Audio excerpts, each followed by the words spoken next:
Hello everyone, good morning. कैसे हैं आप सभी? I hope that you are doing very good in your life and sweating hard for your studies. So I am Swaliha Amber and I welcome you all to Learners Point. आप सभी का learners point में बहुत स्वागत है। और कैसी चल रही है आप सभी की preparation for the competitive exams you are preparing for, whether it's UPSC और स्टेट पीएससी? कैसी चल रही है आप सभी की प्रिपरेशन? ज़रूर बताइएगा कमेंट सेक्शन में। होपफुली काफ़ी अच्छी चल रही होगी। ओके, तो जैसे कि आप सभी जानते होंगे कि हमने एंशिएंट हिस्ट्री की सीरीज़ स्टार्ट करे हैं लर्नर्स पॉइंट पे, ठीक है। और उसमें हमने अभी लेक्चर 1 ऑलरेडी आपको मिल जाएगा यूट्यूब पे, चैनल पे, लर्नर्स पॉइंट पे, जो कि मैंने डाली थी आप सभी के लिए हिस्टोरिकल सोर्सेज पे। बेसिकली वो वीडियो है जिसमें आपको लिटरेरी सोर्सेज ब्रीफ में मिल जाएगा, और मैंने आपको इंस्क्रिप्शंस और मैन्यूस्क्रिप्ट्स के बारे में भी उसमें बताई थी, और हिस्टोरिकल सोर्सेज के बारे में भी आपको बताई थी। So in this video we are going to cover, this is the second part आप कह सकते हैं कि क्योंकि हम इसमें आर्कियोलॉजिकल सोर्सेज कवर करेंगे, ठीक है। तो हम आर्कियोलॉजिकल सोर्सेज को ब्रीफ में कवर करेंगे। आप चाहें तो जाके वो वीडियो देख सकते हैं, और मैं बोलूँगी कि आप ज़रूर देखिए जो इसके पहले वाला वीडियो है लिटरेरी सोर्सेज का, because in that video each and every information is covered and we are covering India's ancient past, that is a book by R S. Sharma, ठीक है। तो आप जाके वो वीडियो ज़रूर देखिएगा। उसमें एक एक इंफॉर्मेशन है जो कि आपके लिए बहुत इम्पॉर्टेंट है if you are going to give the civil services examination. So उसमें प्रीलिम्स और मेंस के लिए, दोनों के लिए बहुत ही इम्पॉर्टेंट होता है एंशिएंट हिस्ट्री, ठीक है। आप सभी जानते होंगे। ओके, तो प्लीज़ जाइए और उसे ज़रूर देखिए वो वीडियो को। यहाँ पर एंशिएंट हिस्ट्री की सीरीज़ है, ठीक है। तो चलिए शुरू करते हैं फिर टॉपिक आज जो हम स्टार्ट कर रहे हैं। So we are starting archaeological sources and I am Swaliha Amber and I really request you to please subscribe the YouTube channel of that is Learners Point, ठीक है। प्लीज़ जाके इसको सब्सक्राइब करिएगा। आप जैसे ही वीडियो को कंप्लीट देख लें उसके बाद ज़रूर जाके सब्सक्राइब करिएगा और अपने फ्रेंड्स के साथ ज़रूर शेयर करिएगा वीडियो को। I really work very hard for you all, so please help me in growing my channel and help me in spreading knowledge to more and more people, ठीक है। चलिए शुरू करते हैं फिर।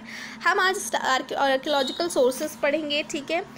हिस्टोरिकल सोर्सेज बेसिकली क्या होते हैं आप सभी को पता है। हिस्टोरिकल सोर्सेज बेसिकली वो होते हैं जो कि बहुत ही इम्पॉर्टेंट हैं in order to study history, ठीक है। नाउ हमने लिटरेरी सोर्सेज देख लिए हैं, और उन लिटरेरी सोर्सेज में हमने रिलीजियस सोर्सेज, फॉरेन सोर्सेज और ये सभी सोर्सेज देखे थे। और जो लॉ बुक्स हैं लाइक अर्थशास्त्र एंड और काफ़ी चीज़ें उसमें कवर है, तो प्लीज़ उसे जाके देखिएगा और बिल्कुल मिस मत करिएगा। चलिए आज का टॉपिक स्टार्ट करते हैं। सो आर्कियोलॉजिकल सोर्सेज में बेसिकली हिस्टोरिकल सोर्सेज दो टाइप के होते हैं, जैसे कि आप सभी जानते हैं, आर्कियोलॉजिकल सोर्सेज और लिटरेरी सोर्सेज, ठीक है। तो आर्कियोलॉजिकल सोर्सेज में आ जाते हैं कॉइन्स, ठीक है। एक सेकेंड, कॉइन्स आ जाते हैं आर्कियोलॉजिकल सोर्सेज में, इंस्क्रिप्शंस आ जाते हैं आर्कियोलॉजिकल सोर्सेज में, है ना। सो ये सभी जो हैं वो क्या हैं, ये हैं आर्कियोलॉजिकल सोर्सेज। नाउ हम सबसे पहले कॉइन्स का देखेंगे, then will go to inscriptions, ठीक है। So starting with the coins, although a large number of coins and inscriptions have been found on the surface, many of them have been unearthed by digging. वैसे तो जो काफ़ी numbers में coins जो हैं वो और इंस्क्रिप्शंस जो हैं वो हमें मिली हैं ऑन द सरफेस, पर जो कुछ हैं वो हमने अनअर्थड भी बाय जब उसको खोदा गया, जब ज़मीन को खोदा गया तब उसमें भी काफ़ी इंस्क्रिप्शंस और लार्ज नंबर्स ऑफ कॉइन्स मिले हैं, ठीक है। और जो स्टडी है कॉइन्स की उसको क्या कहते हैं, न्यूमिस्मैटिक्स, ठीक है। ये टर्म याद रखिएगा कि the study of coins is called numismatics, ठीक है। Ancient Indian currency was not issued in the form of paper as in the case nowadays but as metal coins. ठीक है, ये बात तो हम भी जानते हैं कि इन द एशियन टाइम्स में जो मनी जो करेंसी थी वो in the form of paper में नहीं होती थी, पेपर के फॉर्म में नहीं होती थी, बल्कि किस में होती थी, in metal as metal coins. ठीक है, मेटल कॉइन्स के रूप में होती थी. ठीक है, ancient coins were made of metal जैसे कि copper, silver, gold and lead. ठीक है, एंशियंट कॉइन्स जो थे वो किसके बने होते थे, मेटल के, जैसे कि कॉपर, सिल्वर, गोल्ड और lead. Coins molds made of burnt clay have been discovered in large numbers. Coins molds मतलब जिसमें coins को mold किया जाता था, शेप किया जाता था, वो किसके बने होते थे, burnt clay के, made of burnt clay. वो कहाँ मिले हैं, वो काफ़ी लार्ज नंबर्स में मिले हैं. ठीक है, और जो मोस्ट ऑफ देम हैं वो किससे रिलेट करते हैं, to the Kushan period, that is the first 3 Christian centuries. ठीक है, the use of such molds in the post Gupta period virtually disappeared.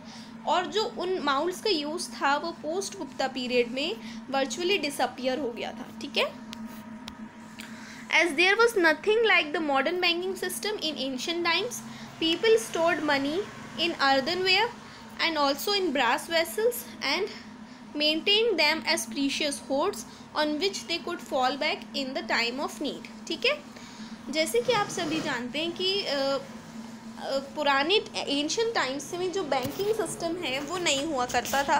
ठीक है, तो क्योंकि देखो वैसे तो कॉइन्स हो गए, तो वो कॉइन्स जो थे वो बहुत ही इम्पोर्टेंट और बहुत ही प्रीशियस हुआ करते थे, पर पुराने टाइम में बैंकिंग सिस्टम नहीं था.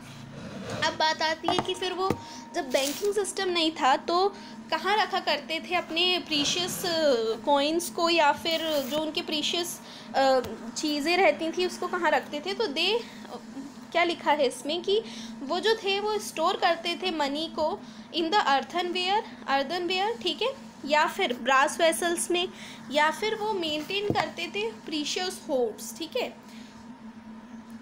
होर्ड्स का मैं आपको मतलब बता देती हूँ, अगर आपको नहीं पता है तो आपको बात समझ में आ रही है कि जो पुराने टाइम में क्योंकि बैंकिंग सिस्टम नहीं होता था, इसलिए वो अपनी जो प्रीशियस जो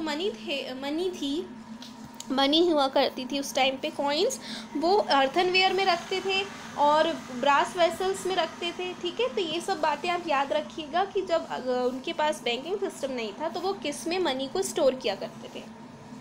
ओके, 1 सेकेंड, एक सेकेंड. आई होप आपको यहाँ तक सब कुछ समझ में आया हो. होपफुली आपको सब कुछ समझ में आया होगा यहाँ तक. ठीक है, तो समझ में आ गया आपको. एक सेकेंड.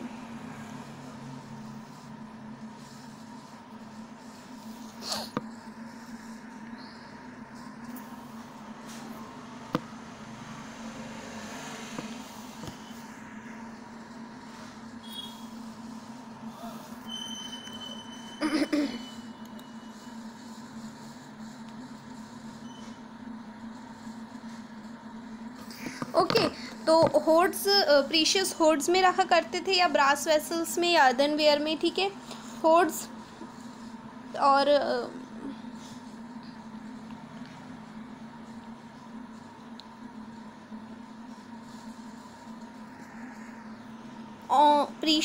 ठीक है, तो यहाँ तक समझ में आया. Maintain them as precious hoards on which they could fall back in the time of need. ठीक है, और वो उनको प्रीशियस होर्ड्स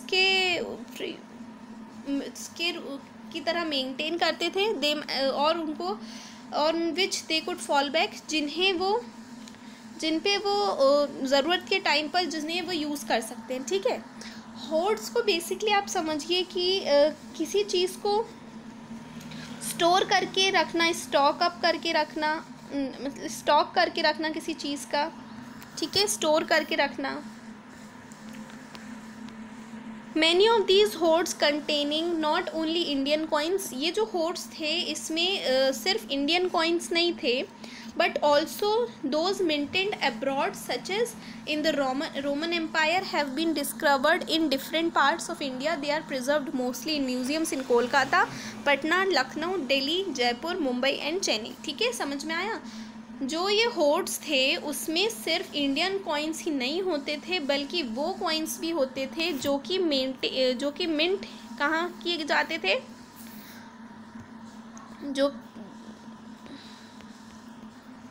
जो कि मिंट कहाँ किए जाते थे, मिंटेड अब्रॉड में, जैसे कि रोमन एम्पायर, जैसे कि in the Roman empire have been discovered in different parts of India. ठीक है, वो कॉइन्स जो कि रोमन एम्पायर जो कि अब्रॉड में मिंट किए जाते थे, जैसे कि रोमन एम्पायर, वो भी कहाँ वो भी डिस्कवर हुए हैं इन डिफरेंट पार्ट्स ऑफ इंडिया. ठीक है, और जो वो प्रिजर्व्ड हैं mostly in museums in Kolkata, Patna, Lucknow, Delhi, Jaipur, Mumbai and Chennai. ठीक है, कहाँ प्रिजर्व हैं तो इनके नाम आप याद रखिएगा कि they are preserved mostly in museums in Kolkata, Patna, Lucknow, Delhi, Jaipur, Mumbai and Chennai. There are many Indian coins in the museums of Nepal. और जो म्यूज़ियम्स हैं नेपाल में, बांग्लादेश में, पाकिस्तान में और अफ़गानिस्तान में, वहाँ पर भी काफ़ी इंडियन कॉइन्स जो हैं वो वहाँ पर भी काफ़ी इंडियन कॉइन्स हैं. ठीक है, म्यूज़ियम्स में. और जैसे कि आप सभी जानते हैं कि Britain ruled over India for a long time, British official succeeded in transporting, क्या ट्रांसपोर्ट करने में, many of the Indian coins to private and public collections in Britain. ठीक है, are earliest coins contain a few symbols, but the later coins depicts the figure of kings and divinities and also mention their names and dates. ठीक है, सो जो earliest coins थे, हमारे जो earliest coins थे वो कुछ सिंबल्स कंटेन करते थे, पर उसके बाद जो कॉइन्स आए वो डिपिक्ट करते थे figure of kings and divinities and also mention their names and dates. ठीक है, the areas where they are found indicate the region of their circulation. जहाँ पे वो मिलते थे तो उससे हमें ये पता चलता था कि कहाँ कहाँ पर वो सर्कुलेट हुए. ठीक है, किन किन रीजन में वो सर्कुलेट हुए. This has enabled us to reconstruct the history of several ruling dynasties, specially of the Indo Greeks. ठीक है,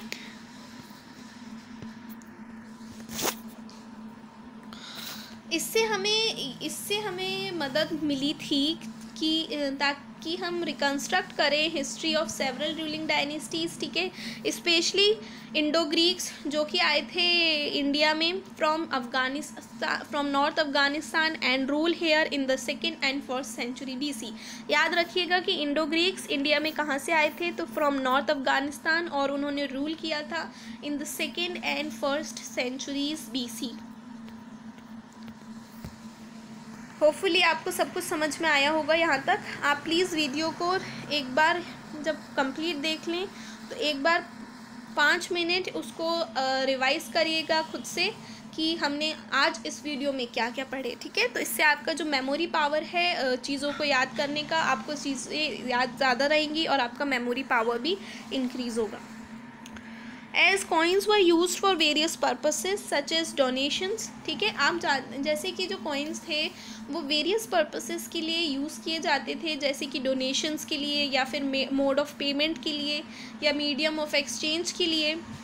वो जो थे ना, वो तो जो कॉइन्स थे वो कंसिडरेबल लाइट थ्रो करते थे ऑन इकोनॉमिक हिस्ट्री. ठीक है, क्योंकि इससे हमें इकोनॉमिक हिस्ट्री भी पता चलती है. Some coins were issued by guilds of merchants, ठीक है, and goldsmiths with the permission of the rulers. ठीक है, this shows that craft and commerce had been important. ये हमें बताता है कि ancient times में भी क्राफ्ट और जो कॉमर्स था वो बहुत ही इम्पॉर्टेंट था, वो इम्पॉर्टेंट रहा.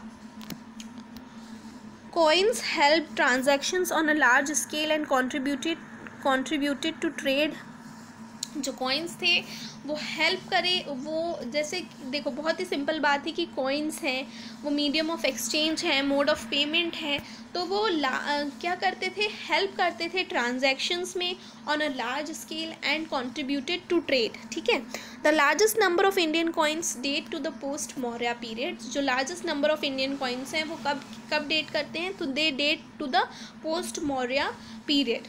These were made of lead, potin, copper, bronze, silver and gold. जैसे कि मैंने आपको पहले बताया कि जो उस टाइम पे कॉइन जो मनी थी वो पेपर में नहीं हुआ करती थी, वो कॉइन्स में मेटल में हुआ करते थे। सो जो कॉइन्स थे वो लेड के हुआ करते थे, पॉटिन के, कॉपर, ब्रॉन्ज, सिल्वर और गोल्ड। ठीक है, the Gupta's issued the largest number of gold coins. तो यहाँ पर आपके लिए एक बहुत ही इंपॉर्टेंट बात आती है जो कि आपको याद रखना ही है। कि एक सेकेंड, जो गुप्तास थे उन्होंने इशू किए थे largest number of gold coins. ठीक है, तो अगर क्वेश्चन आपसे कभी पूछा गया कि who issued the largest number of gold coins, so your answer you would, क्या है उसका आंसर, गुप्तास। ठीक है,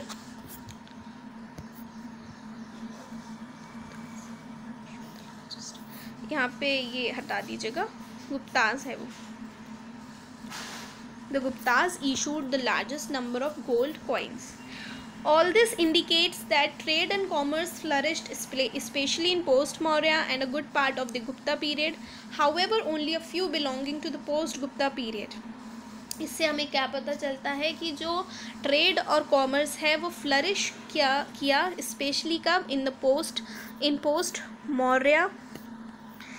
post Maurya and a good part of the Gupta period. ठीक है, हालांकि जो पॉइंट्स थे, only a few points belonging to the Gupta period. एक सेकेंड,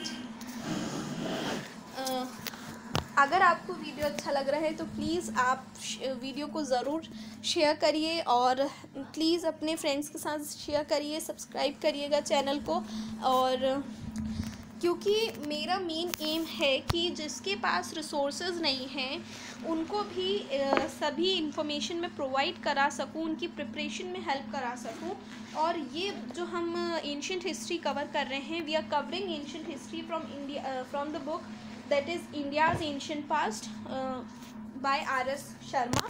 तो ठीक है, इसलिए मैं चाहती हूँ कि आप इसको ज़्यादा से ज़्यादा शेयर करिए, because in these videos which I am providing you there are very much helpful information for your preparation, whether you are preparing for अगर आप UPSC के लिए, सिविल सर्विसेज के लिए प्रिपेयर कर रहे हैं या फिर स्टेट PSC के लिए प्रिपेयर कर रहे हैं, आपके लिए बहुत इम्पोर्टेंट है इसमें जो भी इंफॉर्मेशन है, तो इसे ज़रूर शेयर करिएगा ज़्यादा से ज़्यादा।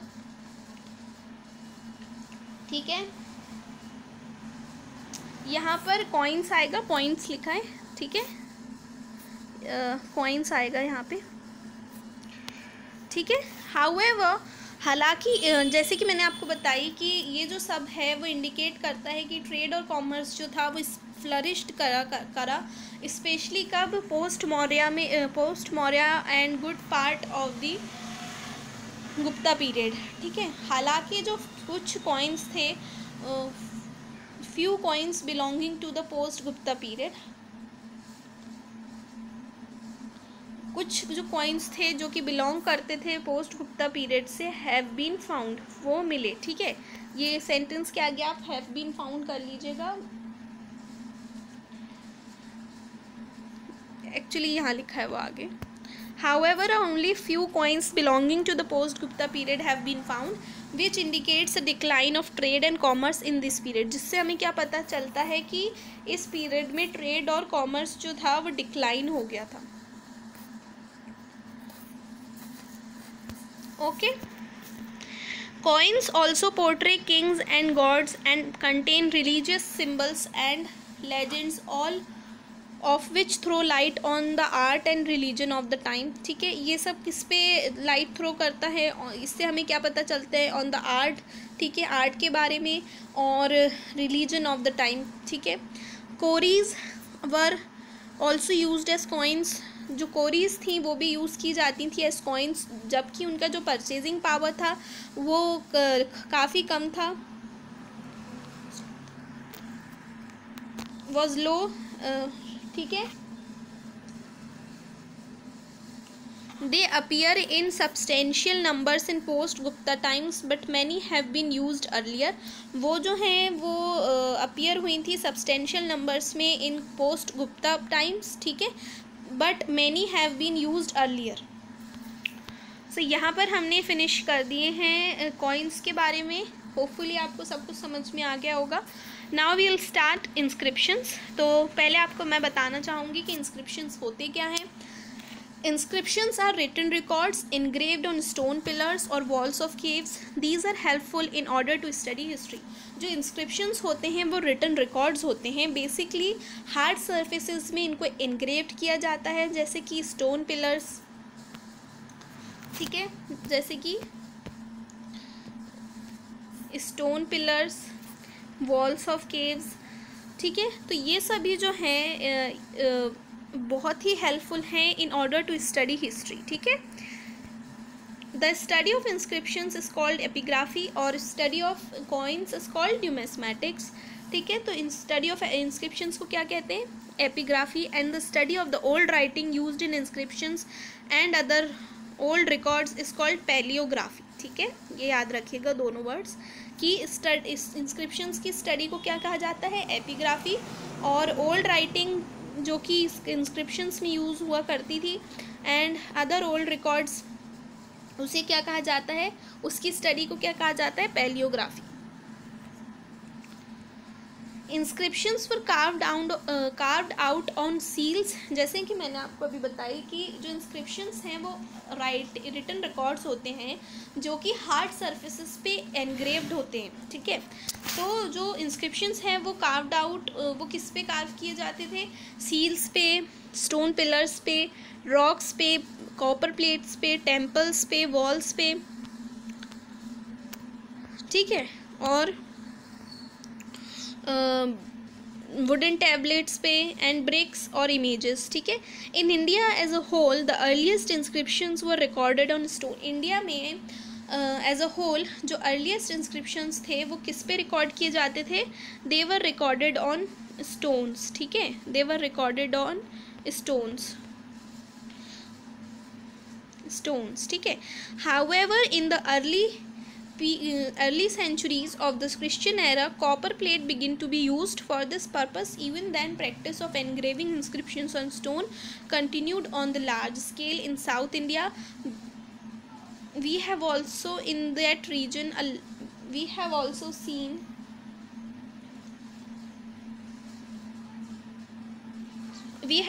in that region a large number of inscriptions recorded on walls of temples to serve as permanent records। देखो काफ़ी जो इंस्क्रिप्शन जो पहले इंडिया में एज अ होल जो इंस्क्रिप्शंस थे they were carved out on stone pillars, ठीक है, they were carved out on stone. हालांकि जो अर्ली सेंचुरीज थी ऑफ द क्रिश्चियन एरा उसमें कॉपर प्लेट हो गई थी, कॉपर प्लेट यूज़ होना शुरू हो गया था, पर उसके बाद भी जो इंस्क्रिप्शंस हैं जो इवन देन ऑल्सो जो प्रैक्टिस ऑफ एनग्रेविंग इंस्क्रिप्शंस था स्टोन पे वो कंटिन्यू था ऑन लार्ज स्केल। और साउथ इंडिया में कहाँ पर, साउथ इंडिया में, ठीक है। उसके बाद यहाँ पे है फुल स्टॉप आएगा, ठीक है। We have also in that region a large number of inscriptions, वहाँ पर लार्ज नंबर्स ऑफ इंस्क्रिप्शंस हैं जो कि किस पे रिकॉर्डेड हैं, वॉल्स ऑफ टेम्पल्स पे to serve as permanent records, ठीक है। The earliest inscriptions were written in Prakrit. जो अर्लीस्ट इंस्क्रिप्शंस थे वो किस लैंग्वेज में लिखे जाते थे, दे वर रिटन इन प्राकृत, ठीक है, remember this.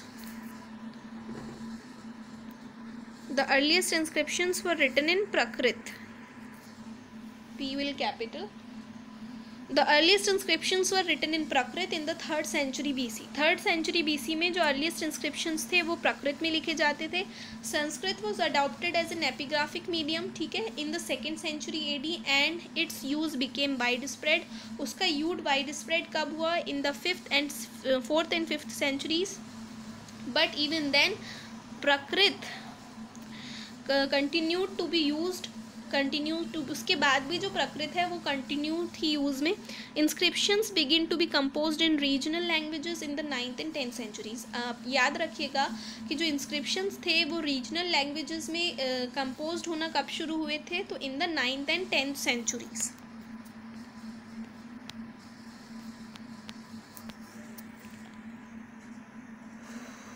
Okay, I hope आपको सब कुछ समझ में आया होगा यहाँ तक। ठीक है,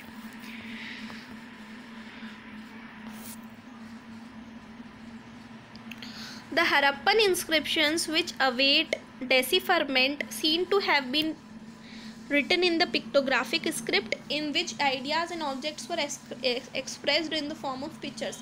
जो हरप्पन इंस्क्रिप्शंस हैं उसमें अभी डेसिफरमेंट विच अवेट डेसिफरमेंट, ठीक है, उसमें सीन टू हैव वो किस में लिखे जाते थे? पिक्टोग्राफिक स्क्रिप्ट में। मतलब जो आइडियाज़ और ऑब्जेक्ट्स थे वो एक्सप्रेस्ड किए जाते थे in the form of pictures, ठीक है। मोस्ट अशोकन इंस्क्रिप्शंस वर जो थे वो एनग्रेव होते वर किस लैंग्वेज में एनग्रेव हुए थे? इन ब्राह्मी स्क्रिप्ट, जो कि लिखी जाती थी from left to right, but somewhere also incised in the Kharoshthi script, जो कि किस में लिखी जाती, जो कैसे लिखी जाती थी? From right to left. However, the Brahmi script prevailed virtually all over India except for north-western part। हालांकि जो ब्राह्मी स्क्रिप्ट थी वो वर्चुअली प्रिवेल्ड हुई ऑल ओवर इंडिया में except for the north western part. Greek and Aramaic scripts were employed in writing Ashokan inscriptions in Pakistan and Afghanistan, but Brahmi continues to be but Brahmi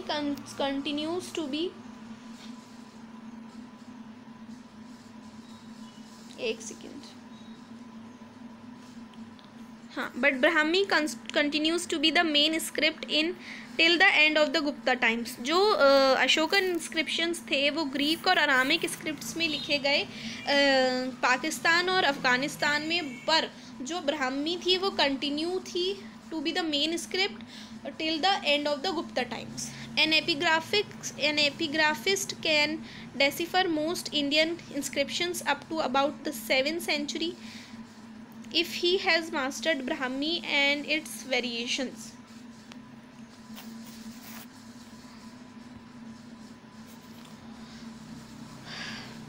जो एपिग्राफिस्ट है, कोई एपिग्राफिस्ट decipher कर सकता था most Indian inscriptions को up to about the 7th century, ठीक है, अगर उसने मास्टर किया है ब्राह्मी को और उसके वेरिएशंस को, ठीक है।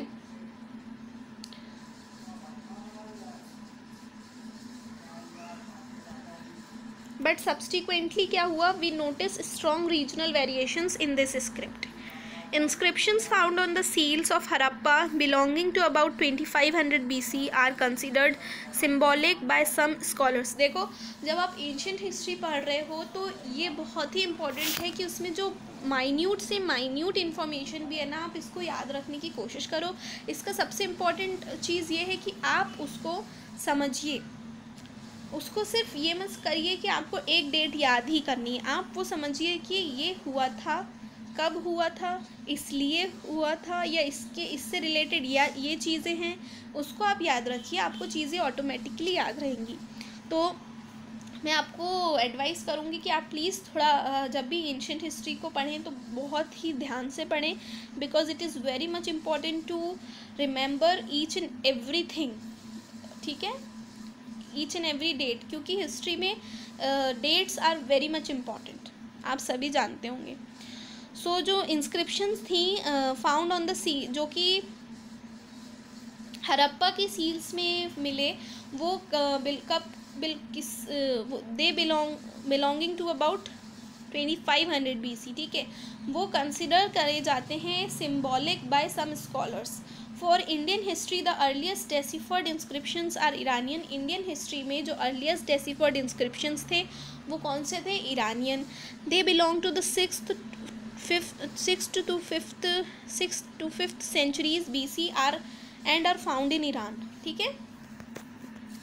They appear in old Indo Iranian and also in, यहाँ पे स्पेलिंग मिस्टेक है, let me tell you the right one. एक सेकेंड. हाँ, सेमिटिक आएगा वहाँ पे. They appear in Old Indo-Iranian and also in Semitic languages in the uniform script. ठीक है. They speak of the Iranian context of the Hindu और Sindhu area. वो किसके बारे में बताते हैं? ईरानियन कॉन्टेक्स्ट के, ऑफ किसके? हिंदू और सिंधु एरिया के. Of course, in India, the earliest deciphered are Ashokan inscriptions. They are generally, India में अर्लीस्ट डेसिफर्ड कौन क्या थे? Ashokan inscriptions. They are generally written in Brahmi. वो किस में लिखे जाते थे? ब्राह्मी स्क्रिप्ट में और प्राकृत लैंग्वेज में. In the 3rd century BC. They throw light on Maurya history and Ashoka's achievements in the Ashoka's achievements. वो किसके बारे में बताते हैं? लाइट मौर्य हिस्ट्री और अशोका के अचीवमेंट्स के बारे में. In the 14th century AD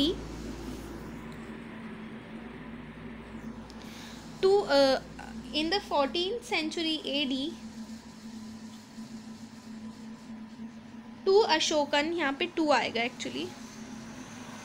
2 Ashokan in pillars inscriptions were found by Firoz Shah Tughlaq. One in Meerut and another at place called Topra in Haryana. ठीक है. 14th century AD में 2 अशोकन पिलर्स इंस्क्रिप्शंस मिले थे. वर फाउंड बाय, खोजे गए थे किस, बाय फिरोज शाह तुगलक. ठीक है. और जो पहला है वो मीरठ में है एंड अनादर एट प्लेस, पहला कहाँ पे? मीरठ में, और another at a place called Topra in Haryana. He brought them to Delhi. उन्होंने क्या किए कि वो जो इंस्क्रिप्शंस थे उनको कहाँ पे लाए? दिल्ली में. एंड और उनके जो पंडित्स थे उनके एम्पायर के, उनसे कहा कि इसको डेसिफर करो, इस इंस्क्रिप्शंस को. पर वो जो पंडित्स थे वो फेल हो गए थे उसको ऐसा डेसिफर करने में. The same difficulty was faced by the British when in the last quarter of the 18th century they discovered Ashokan inscriptions. और जो सेम डिफ़िकल्टी है वो किसने भी फेस करी थी? ब्रिटिश ने. जब जो लास्ट क्वार्टर था 18th century का, उसमें उन्होंने अशोकन इंस्क्रिप्शंस को डिस्कवर किया था. These epigraphs were discovered in 1837. जो एपिग्राफ्स थे वो कब डिस्कवर हुए थे? इन 1837 बाय जेम्स प्रिंसेप, जो कि एक सिविल सर्वेंट थे in the employ of the East India Company in Bengal.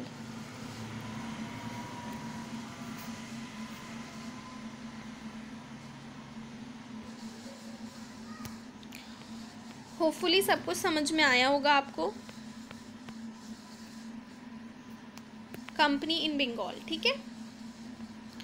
There are various types of inscriptions. काफ़ी टाइप्स के इंस्क्रिप्शंस होते हैं.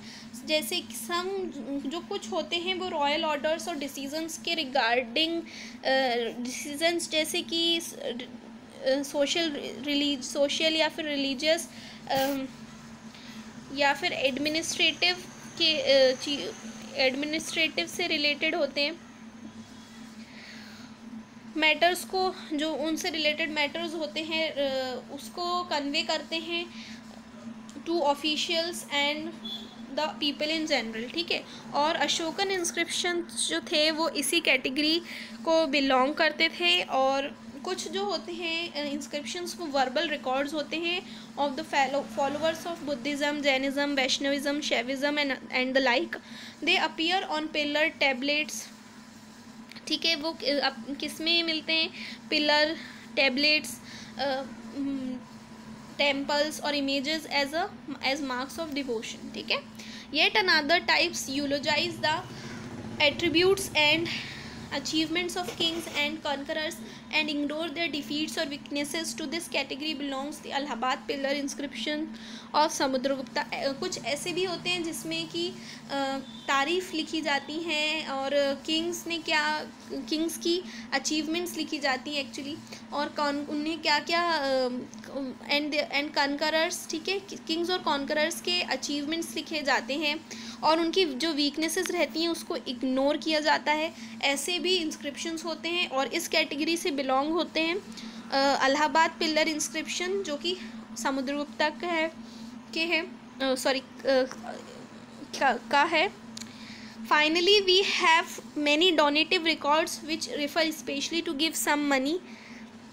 कुछ डोनेटिव रिकॉर्ड्स भी होते हैं जैसे कि जो कि किस पे स्पेशली रिफ़र करते हैं, money, to give some money, cattle, land, etc. Many for religious purposes, made not only by kings and princes but also by artisans and merchants. ठीक है.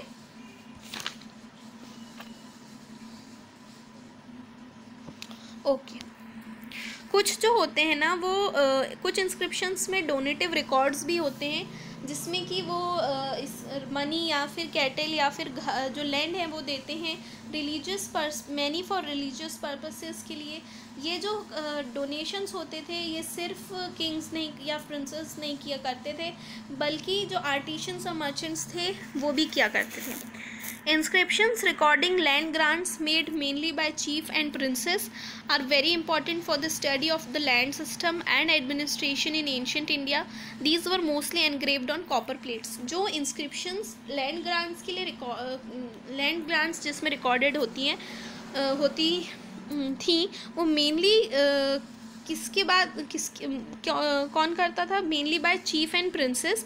अब वो जो थे वो बहुत ही इम्पोर्टेंट होते हैं फॉर द स्टडी ऑफ इस लैंड सिस्टम और एडमिनिस्ट्रेशन के बारे में पढ़ने के लिए. वो बहुत ही इम्पोर्टेंट होता है इन एंशिएंट इंडिया. और एंशिएंट इंडिया में ये जो थे वो मोस्टली एनग्रेव्ड किए जाते थे कॉपर प्लेट्स में. ठीक है. The record of grants of the records, एक सेकेंड, दे रिकॉर्ड, यहाँ पे दे आएगा,